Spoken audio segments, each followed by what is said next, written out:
When you walk into, say, a neighborhood store, among the first 4 people you see, the likelihood is one of them suffers from some form of mental illness. It's more common than most people realize, probably because it's often not diagnosed. But it has a huge impact on families and society. Carol Makita joins us live. Deanie and Bruce, some sufferers are never diagnosed, others not until they are well into adulthood. But unlike those who face challenges with diabetes or even cancer, they often feel isolated or want to hide because they fear they will be labeled. But we've talked with some Utahns who are facing their illnesses with courage. They're determined to live productive lives. Because I didn't want to feel how I felt anymore. I knew that wasn't who I was. I wasn't that angry of a person, that sad of a person. Zach Whitwer remembers not understanding what was going on in his mind. He was diagnosed with bipolar disorder at age 13. Balancing doctor's appointments and medications was difficult, but became routine. Now he takes college courses online and has a job. Zach hopes to become a special education teacher. As soon as you're comfortable, just tell people, don't be ashamed that you have an illness, because you wouldn't be ashamed if you had diabetes. Zach is the oldest of 4 children. The Whitwers were initially devastated, but searched for help. His mother, Sherry, now heads Utah's Alliance on Mental Illness. We have an amazing family where they're educated, they understand, and they really do support Zach. But that's not to say that it hasn't been a difficult journey, and it continues to be for Zach every day. Dr. Walt Brodis was 40 when, as a successful internal medicine specialist, he fell apart.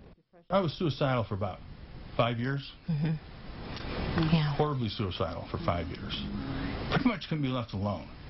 With young children, their lives were turned upside down, but Donna stayed by his side. This was an illness that he had, you know, like any other physical illness. You know, the brain is an organ, and, you know, sometimes when your brain is sick, you don't always realize it.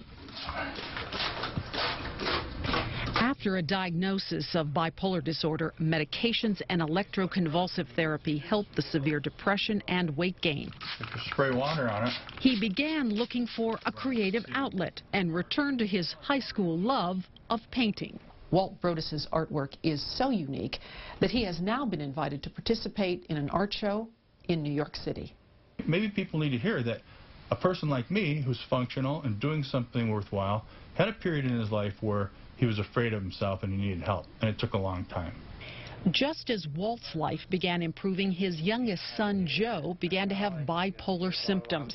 He too paints, but this one reveals the kind of hallucinations he used to experience. School is difficult.